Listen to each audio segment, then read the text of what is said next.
Hi there, I'm Jordan, and thanks so much for coming and checking out my favorite resume template. I'm going to tell you a little about where it came from, why I like it, and some of the other important pieces that you should consider when you're looking for a job. So, this resume template came out of a collaboration with someone that reached out to me randomly on Twitter a couple years ago, and we just started talking, and I was helping him find a job, coaching him about how he should approach that process. So we put together this resume template and we edited the crap out of it. So in that process, he was able to get a job that paid him $30,000 more than what he was currently getting paid. And now, almost 2 years later, he has offers for another $30,000 more than what he's getting paid right now. So that's sort of the backstory.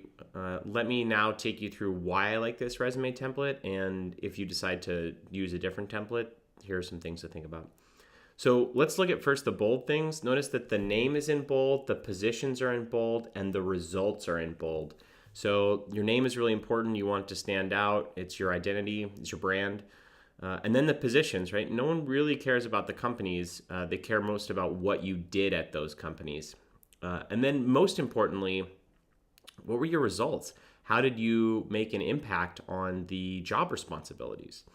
So those are the things that are going to be easy scannable, right? $1 million sales in the second half of the year, right? That stands out. That's the first thing that you see. So that was the thought process behind the bolded items. Also, notice that all the date formatting is the same. Everything's on the right-hand side. I don't use JAN. I spell it January. I put the year. So be consistent with your date formatting. Everything else that's in sort of plain non-bolded text are your job responsibilities, the company, the years, right? These are ancillary data, so not as important as your results.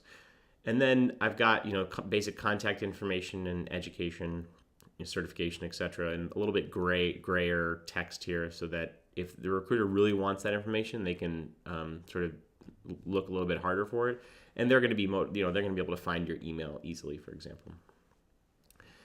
Notice what this resume doesn't have. It doesn't have like objective or some other information. The only purpose of your resume is to really impress people enough that you get to the next step. You get the phone call, you get the in-person interview.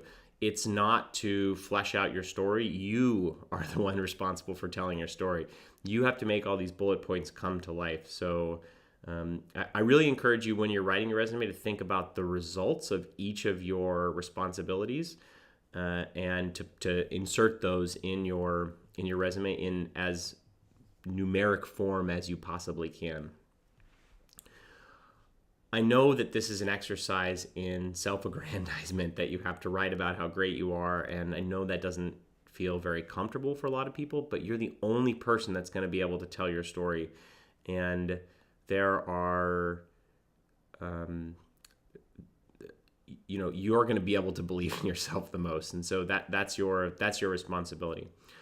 Also, I want to encourage you to reach out to me and send me an email. I'm Jordan, Jordan, at sendwithscout.com. I'm so happy to take a look at your resume, to edit it. We probably edited this thing 50 times before he sent it out. So you're going to want to take a break from it, come back to it, and you'll always notice things. I think, I was editing his new resume, and we noticed that the M dashes, which are those sort of long dashes there, were two separate dashes, right? Something small, but people notice those things when they look at your resume. So that's everything I have to say. Thanks so much for taking the time to read this post, and please reach out to me if you need any help. I really enjoy this process, working with people to tell them, to help them tell their story and to help match them with great companies, especially here in the Bay Area. And thanks so much. Bye.